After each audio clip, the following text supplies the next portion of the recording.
Existem nomes que carregam um peso imenso em nossa alma, e poucos ressoam com a força de Sodoma e Gomorra. Apenas pronunciar essas palavras já evoca, quase que instantaneamente, imagens de depravação total, de um castigo divino implacável e flamejante. Essas cidades se tornaram, em nosso imaginário, o símbolo máximo do pecado, o ponto mais baixo da degradação humana, e por causa disso, elas funcionam como um escudo muito conveniente. Quando pensamos nelas, nosso instinto imediato é o de apontar para fora, para os outros, para aquele mundo distante e perverso que, em nossa mente, não tem absolutamente nada a ver conosco. Nós nos colocamos na posição segura de observadores de uma tragédia antiga e agradecemos a Deus por não sermos como eles. Mas é aqui, neste exato ponto de conforto, que a nossa jornada de hoje começa. Eu quero lhe convidar a respirar fundo e a considerar uma possibilidade. E se as interpretações mais comuns sobre Sodoma, embora não estejam completamente erradas, estiverem apenas focando nos sintomas e ignorando a verdadeira raiz da doença? E se a própria Bíblia, em um lugar que raramente visitamos, nos oferecesse um diagnóstico muito mais chocante, muito mais sutil e perigosamente mais próximo de nós? O profeta Ezequiel recebeu de Deus a tarefa de nos entregar esse diagnóstico, e as palavras que ele usa funcionam não como uma pedra para atirarmos nos outros, mas como um espelho inesperado, que ele posiciona diretamente em frente à nossa espiritualidade moderna e confortável. A promessa que eu lhe faço é que este nosso tempo juntos não será sobre condenar um pecado distante ou dissecar uma história de horror. Será sobre descobrir uma verdade libertadora e urgente a nosso respeito.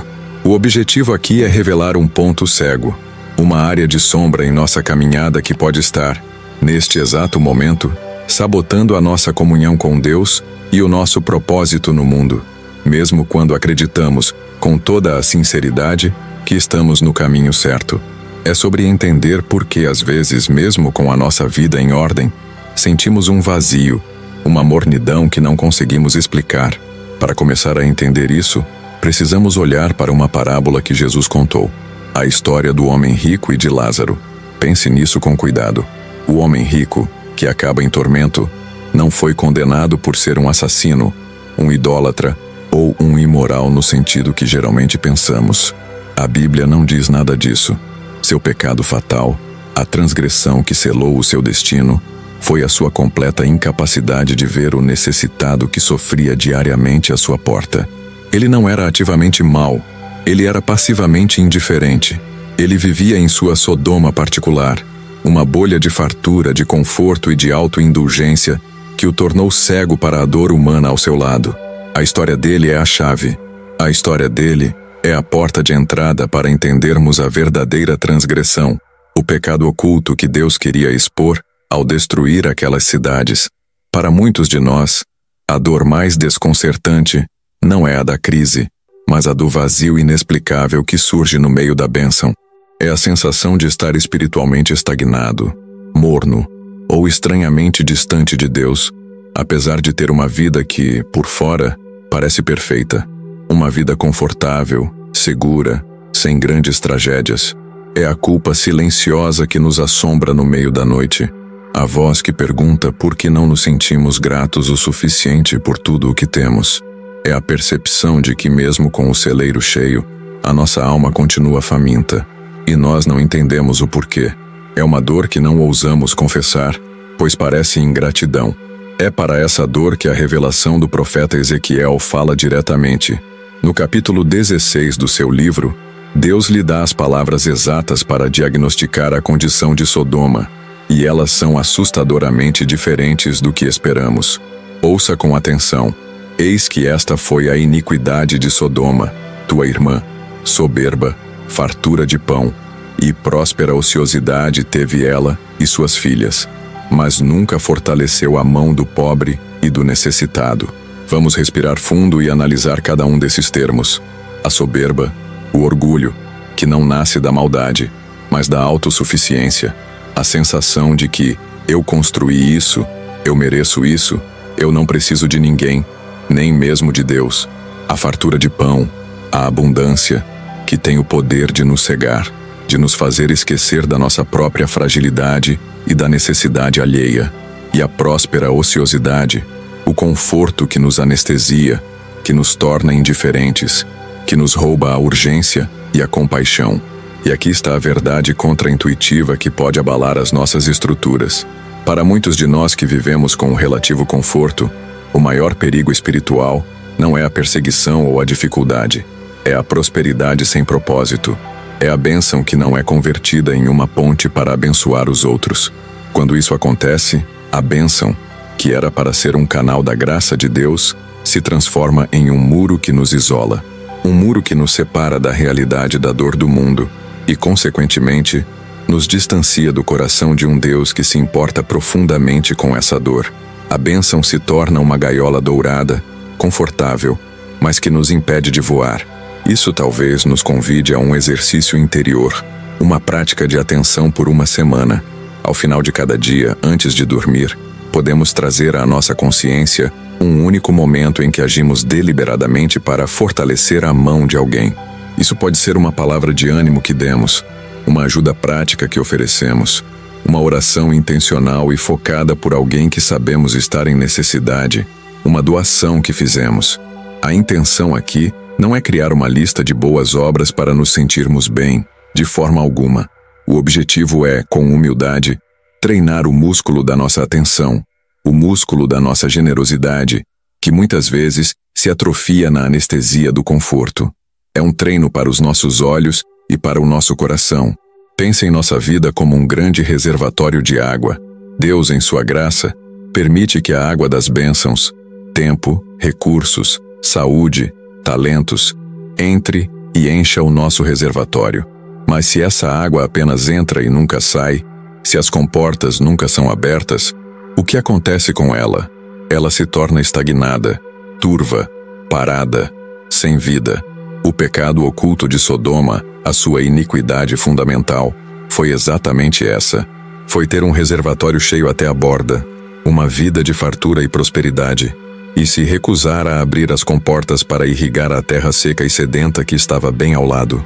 Existe uma outra camada neste diagnóstico, uma que se aprofunda na forma como nos relacionamos em comunidade. É a nossa tendência, muitas vezes inconsciente, de nos cercarmos apenas de pessoas que pensam como nós, que se parecem conosco e que agem como nós. É a construção de bolhas de segurança onde todos concordam, onde ninguém nos desafia, onde nos sentimos confortáveis. E como consequência, surge uma sutil ansiedade, um desconforto quase físico na presença do estranho, do diferente, daquele que não se encaixa perfeitamente em nosso molde social, político ou principalmente religioso. Esse bloqueio, esse fechamento, é mais do que uma preferência social. É uma postura espiritual com consequências profundas. Quando relemos a história de Ló, em Gênesis 19, sob essa nova luz, a narrativa muda. A história começa não com um ato de violência, mas com um ato de hospitalidade. 2 estrangeiros, que na verdade eram anjos, chegam à cidade. E Ló, vivendo em meio àquela cultura, insiste em acolhê-los, em protegê-los, em oferecer-lhes o seu lar. É este ato de hospitalidade que o coloca em contraste direto com o resto da cidade. A demanda terrível da multidão que cerca a sua casa mais tarde não é apenas um ato isolado de violência. É o ápice, o transbordar de uma cultura de hostilidade ao forasteiro, de um fechamento doentio e de uma proteção agressiva do seu próprio status quo. Sodoma não caiu em um dia. Ela se fechou para o mundo exterior, e ao fazer isso, se fechou para Deus. E aqui reside uma quebra de expectativa crucial para a nossa fé. Muitas vezes o divino se aproxima de nós disfarçado de estrangeiro. Ele vem na forma de uma pessoa necessitada que cruza o nosso caminho. Ele vem na forma de uma ideia que desafia as nossas convicções mais antigas. Ele vem como um chamado para sairmos da nossa zona de conforto, do nosso lugar seguro. A inhospitalidade, portanto, não é apenas uma questão de falta de educação ou de boas maneiras. É uma postura espiritual que na prática diz a Deus: Senhor, eu te recebo, mas apenas se vieres da forma que eu espero e aprovo. Só te recebo se vieres vestido como eu, falando a minha língua e confirmando o que eu já acredito. Isso nos convida a cultivar em nós uma nova forma de ver o mundo, uma percepção que poderíamos chamar de o olhar de Ló.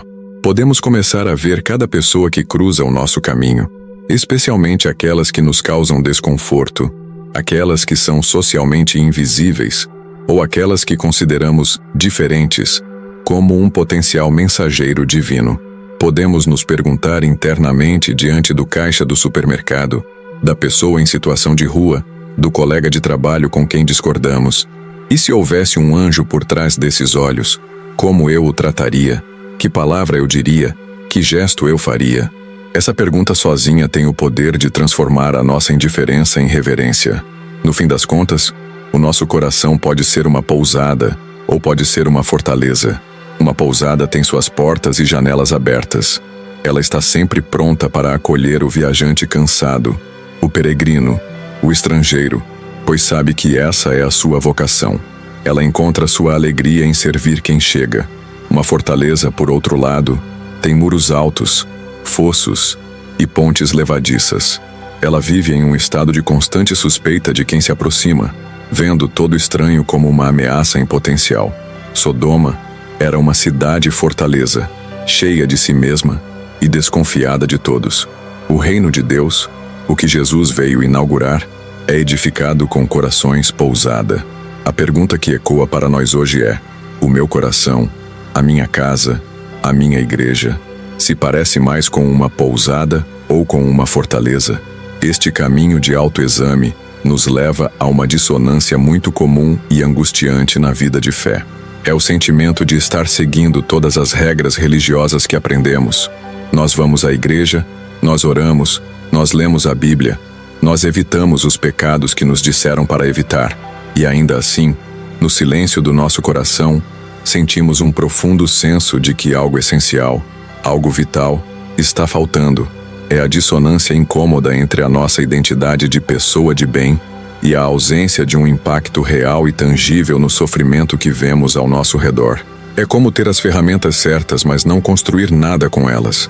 Jesus, como o mestre da alma que é, abordou essa dissonância de forma direta e inesquecível na parábola das ovelhas e dos bodes, em Mateus, capítulo 25. É uma das passagens mais desconcertantes de toda a Bíblia. No cenário do juízo final, o critério de separação apresentado por Cristo não foi doutrinário, não foi sobre a precisão teológica de cada um, foi brutalmente prático e relacional. O rei diz ao grupo à sua direita: tive fome e me destes de comer, tive sede e me destes de beber, era estrangeiro e me acolhestes. E o mais chocante de tudo é a resposta de ambos os grupos. Tanto os justos quanto os condenados fazem a mesma pergunta: Senhor, quando foi que te vimos? Um grupo praticou a compaixão de forma tão natural, tão integrada ao seu ser, que nem percebeu que estava servindo a Cristo. O outro grupo, por sua vez, se omitiu completamente, pois seus olhos, focados em sua própria religiosidade, foram incapazes de enxergar o rosto de Cristo no pobre, no doente e no prisioneiro. E aqui, uma revelação contraintuitiva explode diante de nós. Para Deus, a ausência de compaixão é tão grave quanto a presença da transgressão. A omissão diante da necessidade é um pecado de altíssimo calibre na economia do reino. A justiça de Deus, que tantas vezes imaginamos como um martelo que pune o mal, é também uma balança sensível que mede o peso do amor que deixamos de praticar. Ela não é apenas reativa contra a maldade que cometemos. Ela é reativa à falta de amor, de misericórdia e de justiça que fomos chamados a manifestar no mundo. O silêncio e a inação diante do sofrimento têm um peso enorme na balança divina. Essa parábola, então, nos oferece uma nova luz para examinarmos o nosso coração.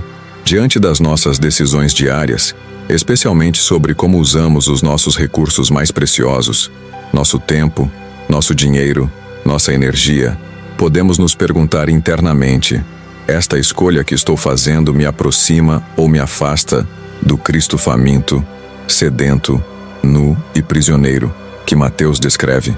Podemos refletir: esta decisão está construindo apenas o meu conforto exclusivo, a minha bolha de segurança, ou ela está, de alguma forma, transbordando para servir a alguém? Essas não são perguntas para nos paralisar com culpa. mas para nos despertar para uma fé mais alinhada ao coração do Mestre. A imagem que o apóstolo Tiago nos dá é a de uma fé sem obras, sendo morta em si mesma. Podemos pensar nisso como uma lâmpada. Uma lâmpada pode ser linda, perfeitamente construída, com um design impecável, mas se ela estiver desligada da fonte de energia, ela é inútil. Ela pode até ter a aparência de luz, pode prometer iluminação, mas na prática, ela não dissipa escuridão alguma. A compaixão ativa, o gesto de estender a mão, é o ato de conectar a lâmpada da nossa fé à tomada do amor de Deus, permitindo que a sua luz, e não a nossa, finalmente brilhe através de nós e ilumine um canto escuro do mundo. Uma fé que não se conecta à necessidade do outro é uma lâmpada desligada. Neste ponto da nossa jornada, um sentimento de peso pode surgir em nosso coração. É o desafio da sobrecarga. Nós olhamos para a imensidão da necessidade do mundo, para a profundidade do sofrimento, e a nossa alma grita: mas por onde eu começo? A necessidade é tão grande, e eu sou tão pequeno, minhas forças são tão limitadas. E esse sentimento pode nos levar a um lugar de paralisia. É a paralisia que vem de reconhecer a verdade do problema, mas não saber como agir de uma forma que pareça minimamente significativa. Sentimos-nos congelados entre a convicção e a ação. É aqui que a história de Ruth, uma estrangeira moabita, se torna um farol para nós. A história dela é o antídoto para o nosso sentimento de pequenez. Ruth não tinha um plano para resolver a fome em toda a nação de Israel. Ela não liderou um grande movimento social. A sua missão era muito mais simples e, ao mesmo tempo, profundamente radical. Ela se dedicou com uma lealdade feroz a cuidar de uma única pessoa, sua sogra, Noemi, que havia perdido tudo. O seu universo de serviço era o bem-estar de uma única viúva. E, no entanto, essa pequena fidelidade, esse compromisso focado, a colocou no centro da grande história da redenção de Deus, tornando-a parte da linhagem do próprio Cristo. E isso nos leva a uma quebra de expectativa libertadora. Você não foi chamado para resolver todos os problemas do mundo. Você não foi chamado para carregar o peso de todas as injustiças sobre os seus ombros. Você foi chamado para ser fiel na esfera de influência que Deus lhe deu, por menor que ela pareça. O antídoto para a próspera ociosidade de Sodoma não é um ativismo frenético e desgastante, que tenta estar em todos os lugares ao mesmo tempo. É uma atenção focada e amorosa à necessidade que está bem na sua frente. É o chamado para amar o seu próximo como a si mesmo. E o nosso próximo, muitas vezes, é a pessoa que está mais perto. Uma forma de nos abrirmos para essa direção divina poderia ser iniciar a nossa semana com uma oração que ajusta o foco do nosso coração. Uma espécie de oração do radar. Poderíamos dizer, em um momento de silêncio: Senhor, nesta semana, por favor, ajusta o radar do meu coração. Ajuda-me a detectar uma oportunidade específica onde a minha fartura, seja de tempo, de um ouvido atento, de um recurso material, possa encontrar a necessidade real de alguém. Pai, por favor, mostra-me quem é o Lázaro da minha semana.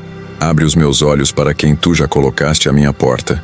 Jesus nos deu uma metáfora perfeita para isso, quando disse que nós somos o sal da terra. Pense na natureza do sal. O sal não existe para si mesmo. A sua função, a sua própria razão de existir, só se cumpre quando ele sai do saleiro. Ele precisa se misturar, se dissolver, quase desaparecer, para poder dar sabor e para poder preservar o alimento. Uma fé que vive apenas para si mesma, que fica guardada dentro das 4 paredes da nossa casa ou da nossa igreja, é como o sal guardado no saleiro. Pode até ser sal de boa qualidade, mas se tornou inútil. Perdeu a sua função, o seu propósito no mundo. O chamado para deixar Sodoma é o chamado para, finalmente, sairmos do saleiro.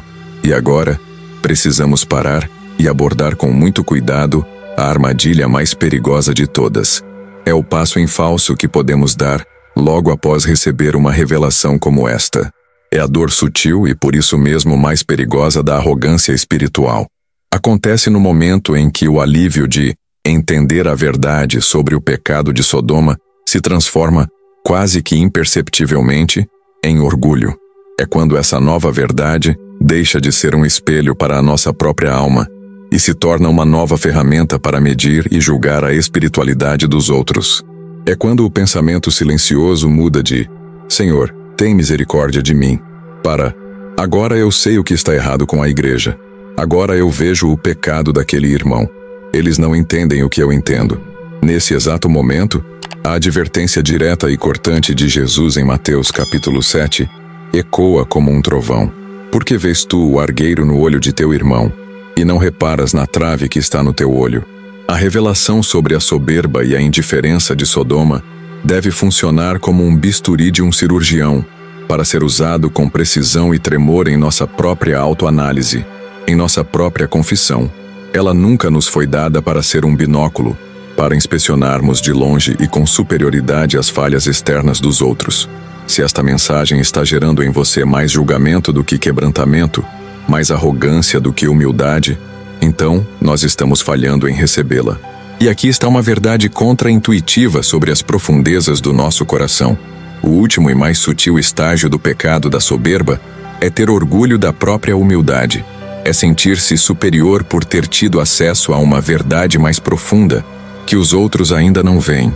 A verdadeira marca da transformação, o sinal de que a revelação de Deus realmente fincou raízes em nós, não é o quanto nós sabemos, mas o quanto nós amamos. Não é a nossa capacidade de diagnosticar o erro, mas a nossa capacidade de nos compadecermos, começando justamente por aqueles que, em nossa opinião, ainda não veem o que nós agora vemos. Talvez por isso, toda vez que nos sentirmos tentados a usar esta revelação como uma arma para julgar outra pessoa ou outro grupo, uma oração sincera possa brotar em nosso coração como uma espécie de vacina espiritual, uma oração do espelho.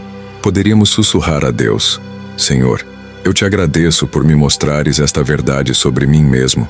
Agora, por favor, mostra-me com ainda mais clareza como eu, hoje, estou falhando nisso.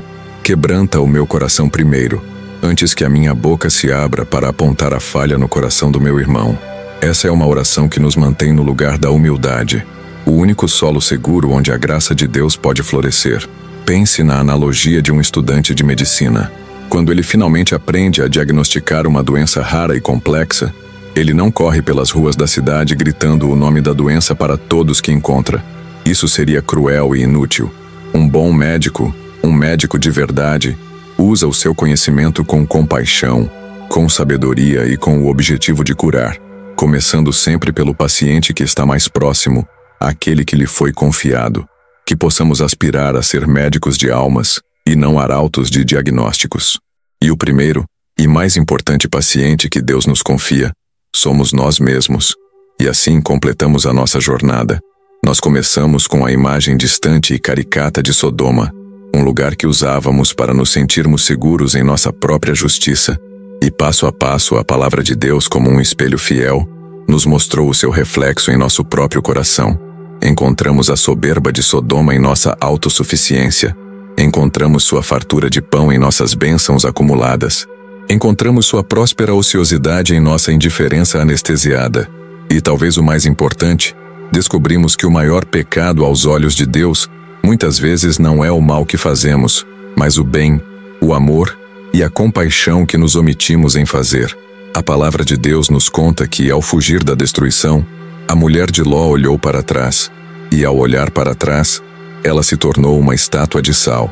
O aviso para nós hoje não é apenas sobre desobedecer a uma ordem, é sobre algo muito mais profundo. Olhar para trás é ficar preso a uma mentalidade que Deus já condenou. É ter o corpo se movendo para frente, mas o coração ainda desejando a segurança, o conforto egoísta e a indiferença de Sodoma. Deixar Sodoma para trás, de verdade, é um ato de fé que envolve todo o nosso ser. É deixar para trás a autossuficiência, a inhospitalidade e a busca incessante por uma vida confortável que se fecha para a dor do mundo. Por favor, entenda. A intenção desta mensagem nunca foi a de lhe colocar um novo e pesado fardo de culpa sobre os ombros. Pelo contrário, o objetivo é um convite à liberdade. A liberdade de uma fé que é autêntica. A liberdade de uma fé que é relevante. A liberdade de uma fé que está profundamente conectada ao coração pulsante de Deus. É o convite para descobrir a alegria paradoxal do reino. Uma alegria que não se encontra em acumular, mas em distribuir. Que não se encontra em se isolar, mas em acolher. Que não se encontra em ser servido, mas em servir.